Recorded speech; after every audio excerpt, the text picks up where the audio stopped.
Welcome to the Privacy Report. Today, we're pulling back the curtain on something pretty invisible, but something that dictates almost every single digital move you make. Think checking flight prices in real time, ordering food delivery, even sending encrypted messages. We're talking about the API, the Application Programming Interface. Yeah, this is absolutely fundamental stuff. APIs, they're the bedrock, really, of how everything connects online, how things are fast, how they work across different devices. But, and this is the crucial bit, they are also probably the single biggest weak point in modern software. So we really need to understand this kind of, well, this security contract they represent and what happens when that contract gets broken. Okay, but before we properly dive in, just a reminder that you can subscribe to our email newsletter for more detailed analysis on these kinds of topics. That's at theprivacyreport.net. All right, let's start with the basics then. API. The term is, it's everywhere. How should you, listening at home, actually visualize this, without getting totally lost in the technical jargon? Okay, probably the best way to think about it is like a really specific, uh, highly trained messenger. Or maybe even better, like a formal contract between two different software systems. So System A needs something, let's say weather data from System B. The API is the rule book. It specifies the exact language, the format, the rules for that whole exchange. It's how software talks to other software safely, predictably, autonomously even. Got it. So it's not just like a pipe connecting them. It's the actual rule book saying how they connect, what they can actually exchange. Precisely. And critically, the API acts as what we call an abstraction layer. Right. It doesn't show System B's entire database or all its internal code. No way. It only offers up these specific guarded entry points. Developers call them endpoints. And these endpoints, they're designed to return only very specific pieces of data. If it's a weather endpoint, you get weather data. That's it. It's limited by design. That idea of controlled, limited access seems really central, both to how things work and, I guess, the security of the modern web. It's like it only shows the necessary details, keeps things manageable. Exactly right. That modularity is absolutely key. It keeps these incredibly complex systems flexible and, fundamentally more secure than if every bit of software had to share its entire guts just to swap one piece of information. I find that fascinating, that controlled access idea, but also, frankly, a bit terrifying when you consider the sheer number of these transactions happening constantly, billions every day. Can you walk us through that invisible process, the moment-to-moment thing that's basically powering the entire internet now? Sure. So when you use an app, maybe pulling up a map or refreshing your social feed, that app sends an API request out to a remote server somewhere. This request flies across the internet, usually using standard protocols like HTTPS. That S is crucial. It means it's encrypted. The server gets the request, it figures out what's being asked, processes it, and then sends back the response. And what does that response look like when it comes back to my phone or computer? It comes back as very structured data, usually in formats like JSON or XML. Think of it like this. The request might say, give me the time for the next bus. The server doesn't send a picture of the bus schedule. No, it sends back structured text, data points, clearly labeled, like a little digital index card saying, bus number 42, departure time 10.15.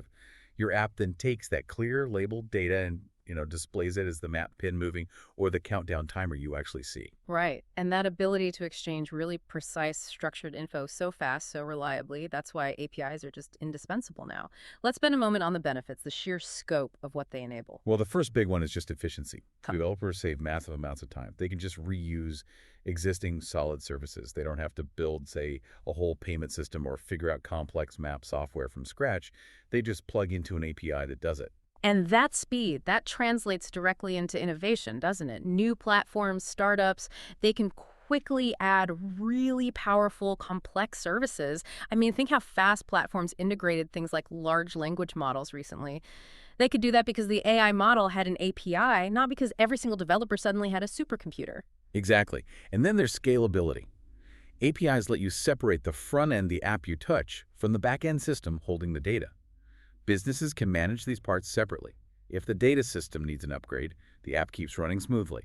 If the app needs a new look, the data side isn't affected. It makes everything faster, more resilient. Okay, and the fourth benefit, that crucial one with the asterisk we mentioned earlier, security. When they're done right, APIs enforce that boundary, limiting data exposure, allowing very controlled access. But here's the paradox we need to get into. That's right. The scalability is great, but it demands huge amounts of trust.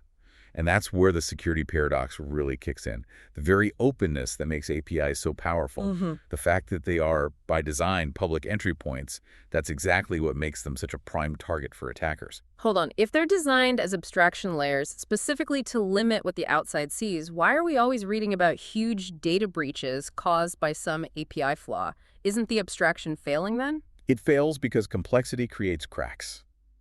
The threat isn't always some brute force battering ram. Often it's much more subtle. It's about authorization flaws. Probably the single most common, most dangerous vulnerability it regularly tops the security risk lists is something called broken object level authorization.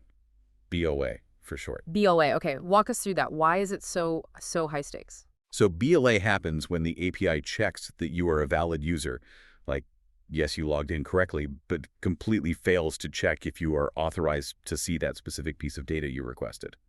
For example, maybe you're authorized to view your own customer invoice, say number 12345. An attacker logs in, sees how the API works, maybe notices it uses numbers for invoices, and just changes the request in their browser or tool from 12345 to 12346. Now, if the API doesn't double-check that invoice 12346 actually belongs to the attacker making the request, well, it just hands over the private data of a completely different user. Wait a second. So I'm logged in correctly as me, but I could potentially grab someone else's private information just by tweaking a number in the request. That seems terrifying. It shifts the risk from just my data linking to potentially everyone's data being stolen. Exactly. It allows for targeted data theft, potentially on a massive scale, if that validation isn't absolutely meticulous at every step, which means developers and the services you use have to rely on specific defenses to try and limit this exposure. We need to understand what those are. Okay, let's look at those defenses. What keeps these messengers safe when they're traveling and makes sure they're talking to the right systems, not imposters? Right. First and foremost is strong authentication. Every single request needs to be verified. This often uses things like time-limited tokens or special keys. This is where systems like OAuth come in. You probably recognize OAuth from when an app asks you to, sign in with Google or sign in with Facebook. And why is oath important for you, the user? Because it's a really critical privacy shield. When you use sign in with Google, you're not giving that third-party app your actual Google password. Never. You're giving it a temporary limited access key. That's the token. The API handles that secure handshake. It means if that third-party app ever gets breached, your main Google password is still safe. Okay, that makes sense. And what about the data itself while it's actually in transit? That has to be encryption, non-negotiable. Using HTTPS. That scrambles the data while it's traveling between your app and the server, making it unreadable to anyone snooping on the network traffic. Beyond that, system administrators use rate limiting, basically throttling requests. This is a vital defense against someone trying to scrape huge amounts of data really quickly or trying to overwhelm the system in a denial-of-service attack. And finally, there's input validation. This is about making sure the API only accepts and processes data in the exact format it expects. So if the API expects, say, a 4-digit PN, and someone tries to send a huge chunk of malicious code instead, proper input validation just rejects it outright, stops potential server problems before they start. Let's bring this back into the real world for a minute. Where are these contracts, these exchanges happening in our daily lives that we probably never even think about? Well, we mentioned social logins like sign in with Google, and finance is huge. Those budgeting apps you might use. They only work because of banking APIs that grant that budgeting app temporary, limited access, usually just to view your transaction history. They should never be able to actually initiate a transfer or see your login PI. The API enforces that limit. And I'm guessing the whole Internet of Things world, smart homes, that's just a massive web of APIs talking to each other constantly. Oh, absolutely. An API is what lets your smart thermostat tell your phone app what the temperature is. It's what allows your security camera maker to talk to your cloud storage provider. And critically, it's what should control whether your neighbor's smart speaker can somehow talk to your smart front door lock.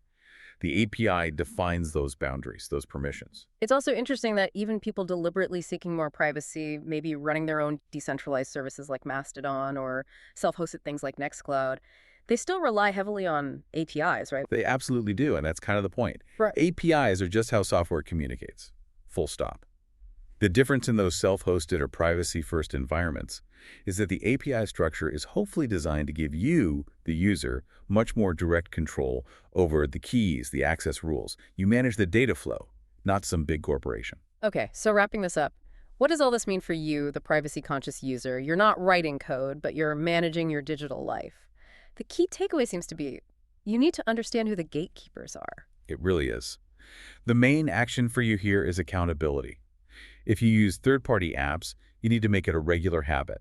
Maybe set a reminder to review which apps or services have API access to your accounts, your social media, your cloud storage, maybe even financial data. And if you're not using an app anymore, don't just delete it from your phone. Go into your account settings for the main service, Google, Apple, your bank, and actively revoke those old, unused API keys or access tokens. Don't leave those old doors unlocked indefinitely. That vigilance seems like the price of admission for the convenience we get in this connected world. It really is. APIs, they're like the digital glue holding our online world together. They make incredible convenience and connection possible. But that convenience should always remind us that every connection carries responsibility. The responsibility to actively manage and secure those invisible access points to your own data. Understanding this structure hopefully helps you navigate it all with a bit more confidence and necessary care. Thank you for tuning in today. If you found this discussion valuable, please do like and subscribe to the Privacy Report wherever you get your podcasts or content. And just a note, this episode was made with the assistance of AI.